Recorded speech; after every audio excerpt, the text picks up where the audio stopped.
Hello everyone, welcome to our channel NCRT Yoddha. Myself Pankaj Kumar Yadav once again in front of you to discuss about history chapter 1 rise of nationalism in Europe. और पिछले class में हम लोगों ने Frederick Sorio के painting के बारे में डिस्कस किया था, जो कि हम लोगों ने बहुत ही बेहतरीन तरीके से डिस्कस किया था। और rise of nationalism in Europe का ये पार्ट 2 है। इससे पहले मैं एक और चीज़ आपको बता दूं कि हमारा ये जो चैनल है उस पर एनसीईआरटी से रिलेटेड सारी चीज़ें आप लोगों को यहाँ पे मिलेंगी विद डिटेल एक्सप्लेनेशन। मैथ और फिजिक्स अजय पांडे सर के द्वारा पढ़ाए जाएंगे और केमिस्ट्री और बायोलॉजी नीतीश सर के द्वारा पढ़ाए जाएंगे, जो कि बहुत ही जल्द उनके वीडियोस इस चैनल पे आप लोगों को मिलेंगे। So coming back to the topic, हम लोग पिछले क्लास में rise of nationalism in Europe का पहला पेज जो आपके एनसीईआरटी के में है उसका पहला पेज डिस्कस किया था। और जैसे कि मैंने बताया था कि अब हम लोग उसका फर्स्ट पार्ट जो है चैप्टर का फर्स्ट पार्ट वो हम लोग डिस्कस करने वाले हैं, और जो कि फर्स्ट पार्ट है the French revolution and the idea of the nation. तो क्लास 9th में आप लोगों ने पढ़ा ही होगा कि फ्रेंच रिवॉल्यूशन का प्रोसेस क्या हुआ था। एक बार मैं जस्ट उसको समराइज कर देता हूं। तो जो फ्रेंच रिवॉल्यूशन हुआ था, तो हम ये जानते हैं कि 1774 में लुइस 16 को एज ए राजा के तौर पे घोषित किया गया फ्रांस का। और उसके बाद से जैसे ही वो राजा बना तो उसने देखा कि जो उसका राजकोष है, ट्रेजरी है, वो पूरी तरीके से खाली था। तो अब खाली था, और खाली इसलिए था क्योंकि फ्रांस जो था वो लगातार युद्ध लड़ रहा था। और लगातार युद्ध लड़ने के कारण आप लोग जानते ही हैं, जब युद्ध होता है तो पैसे बहुत ज़्यादा खर्च होते हैं। तो युद्ध लड़ने के कारण फ्रांस जो था वो पूरी तरीके से उसने क्या बोलते हैं, कर्ज ले रखा था। और जब लुइस 16 राजा बना तो लुइस 16 के राजा बनने के कारण क्या हुआ, बनने के बाद क्या हुआ कि ट्रेजरी एकदम खाली थी। तो उसने क्या किया, लोगों के ऊपर टैक्स लगाना शुरू कर दिया। तो लोगों के ऊपर जब उसने टैक्स लगाया तो जैसे ही उसने वो टैक्स लगाया वहीं से सारी दिक्कतें और प्रॉब्लम होना शुरू हुई राजा के लिए। ठीक है, तो यहाँ पे क्या हुआ कि खाली हो जाने के कारण टैक्स बढ़ाया। टैक्स बढ़ाने के कारण टैक्स का जो सारा बोझ था वो सीधा आम लोगों के ऊपर पड़ा। अब जो 1789 के पहले जो समाज हुआ करता था जिसमें राजा अपना रूल चलाया करते थे, तो उस रूल में क्या हुआ करता था, उस समय का जो समाज था उसको 3 वर्गों में बांटा गया था। सबसे पहला वर्ग है आपका पादरी वर्ग, मतलब फर्स्ट स्टेट पादरी वर्ग। दूसरा है आपका कुलीन वर्ग, और तीसरा वर्ग जो था उसमें आम लोग हुआ करते थे, प्लस बड़े बड़े व्यवसायी लोग भी हुआ करते थे। अब इसमें ये था, राजा जो था इन तीनों वर्गों से राजा को अलग किया गया था। और पादरी वर्ग थे और कुलीन वर्ग के जो लोग थे इनको स्पेशल रियायतें दी गई थी, और जितना भी टैक्स लगा करता था वो तीसरे वर्ग के लोगों पे लगा करता था। अब जब ये टैक्स लगा और राजा ने टैक्स लगा दिया, तो राजा ने टैक्स लगाने के बाद से क्या हुआ कि राजा के टैक्स लगाने के बाद से लोगों के अंदर गुस्सा भड़कने लगा, क्योंकि 1789 तक जो पॉपुलेशन था फ्रांस का वो लगभग 2.8 करोड़ तक पहुंच गया था। अब इसमें क्या था कि गरीबी के पूरी तरफ चारों तरफ माहौल था, सूखा पड़ रहे थे, लोगों को खाने के लाले पड़े हुए थे। इसीलिए लोगों के अंदर राजा के प्रति जो गुस्सा है वो बेहतरीन बढ़ता गया। अब इस संदर्भ में क्या हुआ कि 14 जुलाई 1789 को एक हमारा लोगों के बीच में क्या हुआ कि क्या हुआ कि लोगों के बीच में एक गलतफहमी फैल गई कि राजा अपने सैनिकों को भेज के गोली मरवा रहा है। तो वो उस वक्त क्या हुआ, लगभग 7 से 8 हजार महिलाओं और पुरुषों ने मिलके बास्टिल के किले पे हमला कर दिया। अब वहां पे किले पे हमला करके कमांडर को मार दिया, और कमांडर को मारने के बाद से फिर उन लोगों ने क्या किया, कैदियों को छुड़ा लिया। अब इसका कारण ये था कि लोगों के अंदर गुस्सा था। वो क्या बोलते हैं कि 2.8 करोड़ जनसंख्या को खाने के लिए खाने की कमी हुआ करती थी, इसीलिए अनाज की मांग बढ़ गई थी। अब इन सारी चीजों को देखते हुए क्या हुआ कि एक रूल हुआ करता था कि जो भी टैक्सेस होते थे वो राजा डिसाइड किया करता था। तो उस समय का जो वर्ग था, जो भी वर्ग, जो स्टेट मैंने पहले बताया, उसमें राजा ने बुलाया और बुला के और वर्गों को क्लासिफाई किया और टैक्स बढ़ाने का उपाय दिया। तो उसमें जो तीसरा स्टेट हुआ करता था उसने कहा कि सबको वोटिंग करने का अधिकार होना चाहिए।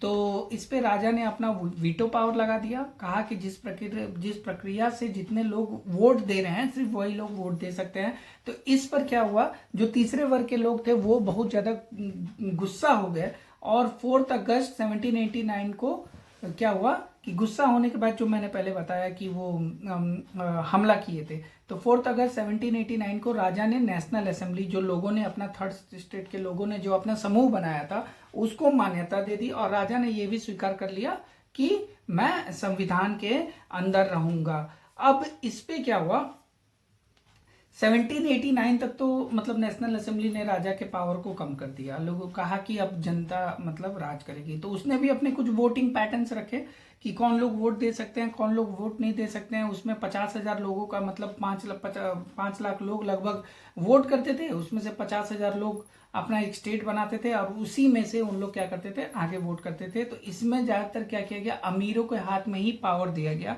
और गरीबों के हाथ में पावर नहीं दिया गया। तो जब गरीबों के हाथ में पावर नहीं दिया गया तो नहीं देने की वजह से क्या हुआ कि लोगों के अंदर क्रोध और बढ़ने लगा। और क्रोध क्यों बढ़ा, क्योंकि 1791 तक नेशनल असेंबली ने अपना संविधान बना लिया और संविधान बनाने के बाद से राजा जो था वो बैक डोर से मतलब फिर से अपना शासन पाने के लिए आतुर था। तो उसने हमला कर पड़ोसी राज्यों से हमला कराने का कोशिश किया था, लेकिन इस बात को ये बात नेशनल असेंबली तक पहुंच गई।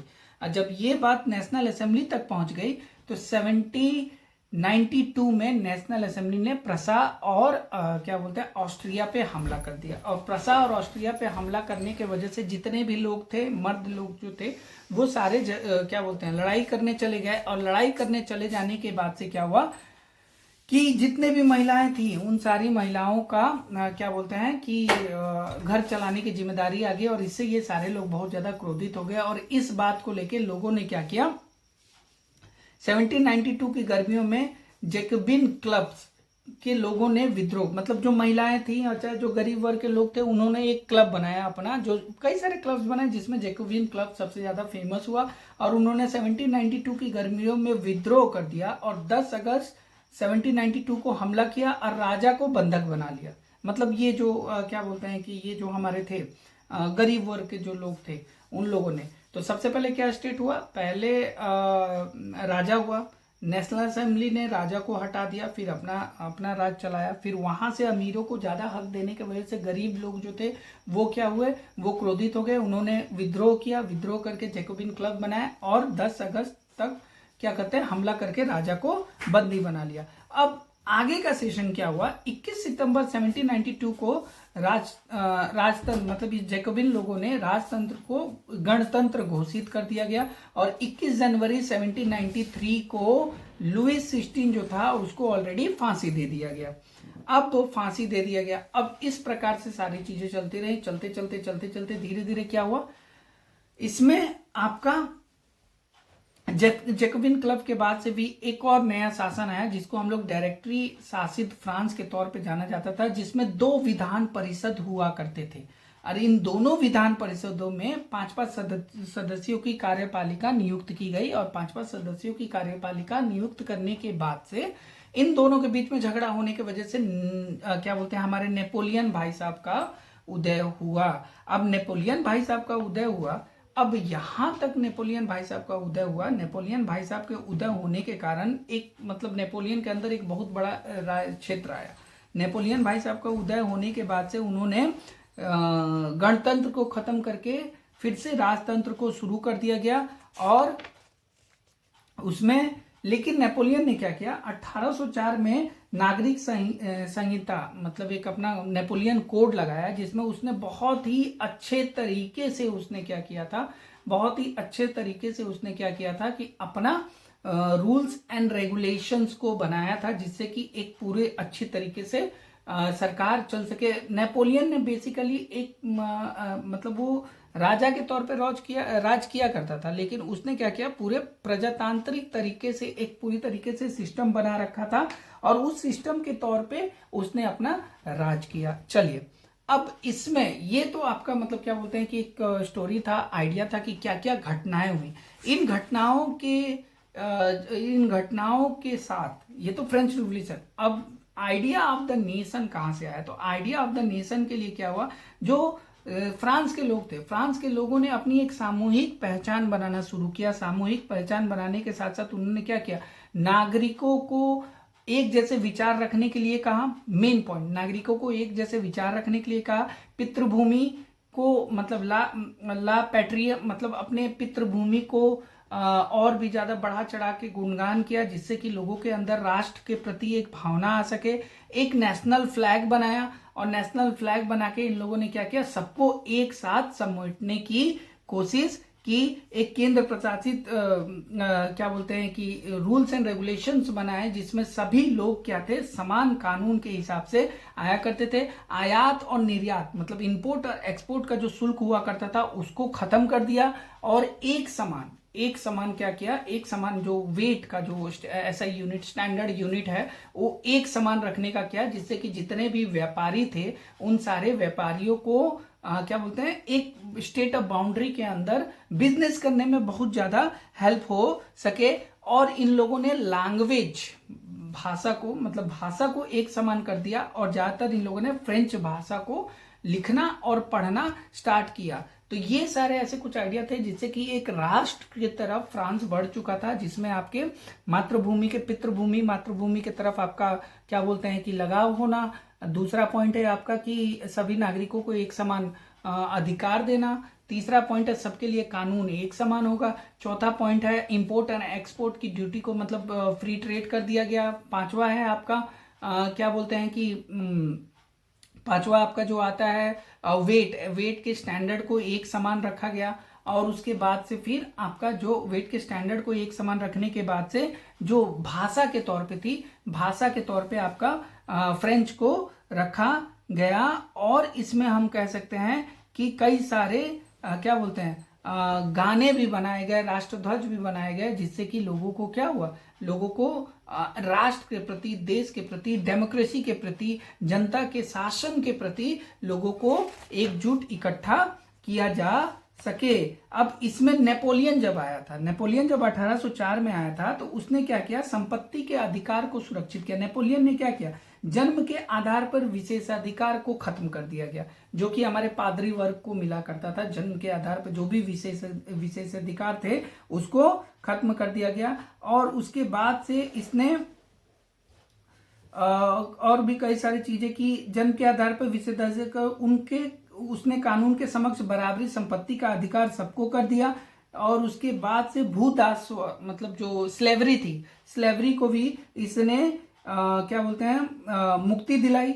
और नेपोलियन ने स्लेवरी से मुक्ति दिलाई, और किसानों, कारीगरों, मजदूरों और नए उद्योगपतियों की नई आजादी, मतलब जो फ्री ट्रेड का जो ऑफर था और एक समान जो ऑफर था, नए ट्रेड की आजादी देना शुरू किया। एक समान मानक लगाए, सब जगह लगाए। और उसके बाद से अब क्या हुआ फ्रांस में आपका कि पहले तो लोग बहुत ज्यादा प्रसन्न हुए कि नेपोलियन आया है, नेपोलियन ने बहुत ही अच्छा व्यवस्था लगा के रखा हुआ है। और इस व्यवस्था को लगाने के कारण क्या हुआ कि लोग बहुत ज्यादा प्रसन्न हुए। लेकिन बाद में जब नेपोलियन और भी कई सारे राज्यों पे हमला करने लगा और लोगों को सेना में जबरदस्ती भर्ती करवाना मतलब उसने बाध्य करवा दिया, तो लोग अब धीरे धीरे इससे भी क्या हुए, नाराज और खिन्न होने लगे।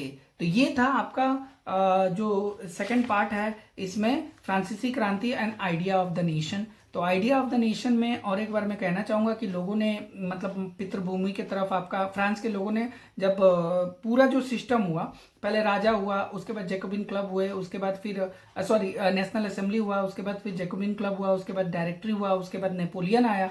तो ये सारी चीजें जितनी भी घटनाएं होती रही, तो इन सारी घटनाओं का आइडिया ऑफ द नेशन क्या निकल के आता है कि सभी लोगों को एक समान भाषा बोलनी है, वेट को एक समान कर दिया गया, इंपोर्ट एक्सपोर्ट को फ्री कर दिया गया, और लोग अपने देश के प्रति और ज्यादा उत्साहित हो सकें। एक क्या बोलते हैं एक झंडा बनाया गया, और झंडा बनाने के साथ साथ डेमोक्रेसी के प्रति लोगों का अधिकार रहे, कानून बनाया जाए और कानून की नजर में सब कोई एक समान रहें। तो ये एक आइडिया ऑफ द नेशन निकल के आता है, जो कि फ्रांस के रिवॉल्यूशन में बहुत ज्यादा इंपॉर्टेंस बनाता है, जिसके वजह से धीरे धीरे फ्रांस जो है वो डेमोक्रेसी की तरफ बढ़ा। ठीक है, तो ये था हम लोग का general discussion on the topic. The French revolution and the idea of the nation. ये चैप्टर 1 का सेकेंड वीडियो है और बहुत ही जल्द नेक्स्ट वीडियो में आपको मिलेगा the making of nationalism in Europe. पूरे यूरोप में किस प्रकार से जब फ्रांस में जब क्या बोलते हैं राष्ट्रवाद की लहर दौड़ी, तो फ्रांस में राष्ट्रवाद की लहर दौड़ते हुए पूरे फ्रांस में किस प्रकार की राष्ट्रवाद की लहर दौड़ी और यूरोप में कैसे निर्माण हुआ राष्ट्रवाद का, नेशनलिज्म का। So once again very much thank you and keep looking at this channel and subscribe it, and we are working very hard to make you understand all the topics and all the topics which are related to NCERT. And thank you so much. So see you in the third part of chapter 1 history. Thank you so much.